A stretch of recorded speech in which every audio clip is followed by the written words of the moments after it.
Meanwhile, the four Eastern or Orthodox patriarchs continued to carry on.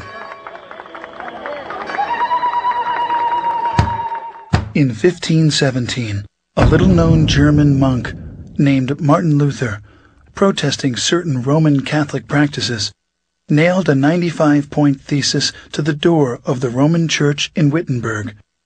His critique started what is now known as the Protestant Reformation. Fueled by complex political, social, and economic factors, in addition to religious problems, the Reformation spread like a raging fire into virtually every nook and cranny of the Roman Catholic Church. As decade followed decade, many branches of Protestantism took various forms. Different divisions insisted they were neither Protestant nor Catholic, most wanting a less centralized form of leadership. Anyone could start their own church, which led to today's 2,600 different Protestant denominations. While many profess to being Christians, they reject the biblical data which speak of the historic church, throwing the baby out with the bathwater.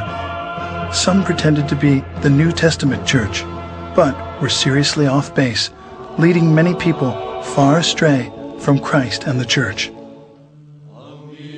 But that first church of the apostles, despite persecution, political oppression, and desertion, miraculously carried on. Today, the four patriarchates remain intact, in full communion, maintaining the original apostolic faith of the New Testament record. The holiest two Christian shrines, the Nativity, where Jesus was born, and the Sepulchre, where Jesus was buried and resurrected, are still protected to this day by the Orthodox Church. As the 165th direct successor to the Apostle Peter, the Patriarch of Antioch, Ignatius IV, presides on a street called Straight, as is mentioned in the Bible. Patriarch Ignatius IV took his name after the great martyr Ignatius I, who was the third to preside on the throne of Antioch from 67 to 107 AD. Records of Orthodox tradition hold that Ignatius of Antioch was the young child Christ took up into his arms in Matthew 18:3. We did not invent Orthodoxy. Churches cannot be invented. And nobody can make a church. And Christ is the only one who spoke about his own church.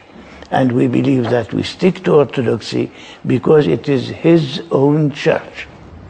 Today, the Patriarchate of Antioch, together with the three other ancient Eastern patriarchates, Constantinople, Alexandria, and Jerusalem, added 5 modern patriarchates: Russia, Serbia, Romania, Bulgaria, and Georgia, 4 autocephalous churches, Cyprus, Greece, Poland, and Albania, and 5 autonomous churches, Sinai, Czech Republic, Finland, Japan, and China. Many with dependent bodies throughout the world. Together they comprise what is known as the Eastern Orthodox Church, with an estimated 250 million adherents, of whom some 5 to 6 million live in the United States and Canada. According to Mr. Daley Smith of Southern Baptist Ministries, people are leaving the church feeling empty on Sundays. They are not being lifted spiritually. Similar reports come from Europe and South America, where church members are simply dropping out. My parents raised me Baptist, and it wasn't ever really doing it for me. They used to make me go to church every Sunday, and now I just kind of don't believe in anything. I take what I want to out of the Bible and out of the Word, and I pray on my own, and I just don't really feel that I need one man, a pastor or a priest to give me that word. I think it's my relationship with God and my relationship with Christ, and no man, I feel, has one word to say about it. We don't go to church on Sunday to listen to a lecture or a sermon. We go to church to be sanctified, to experience this holiness which is in the divine liturgy. And if you go to church and don't experience this sense of the holy, then you leave the church without without what the American psychologist William James said, without a spiritual experience.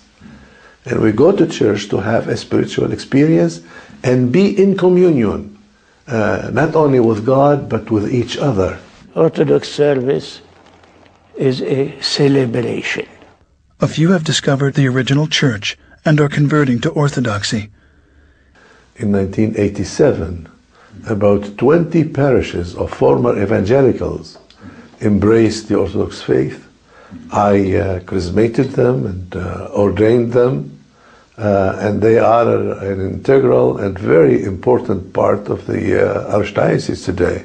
The thing that brought us to at least look at the church was after almost a decade of campus outreach and evangelism in the 60s, we became convinced that biblically we had to be tied into the church to do what we were doing. We did not set out to discover orthodoxy. We set out to find out what the ancient church was really like. And in doing so, we discovered orthodoxy. O you Orthodox Christians, may the Lord God remember in his heavenly kingdom, always, now, and ever, and unto the ages of ages. From the beginning, the breaking of the bread and wine was kept at the very center of Christian worship. The uniqueness of Orthodoxy and how it differs from Protestantism is this, that we do not, through the Divine Liturgy, we do not tell people what Christ said only. Through the sacrament, which we call communion or the Eucharist, Eucharistia, we tell people what Christ indeed did. Just as the law, the Psalms, and the prophets were read in the synagogue worship in early Israel,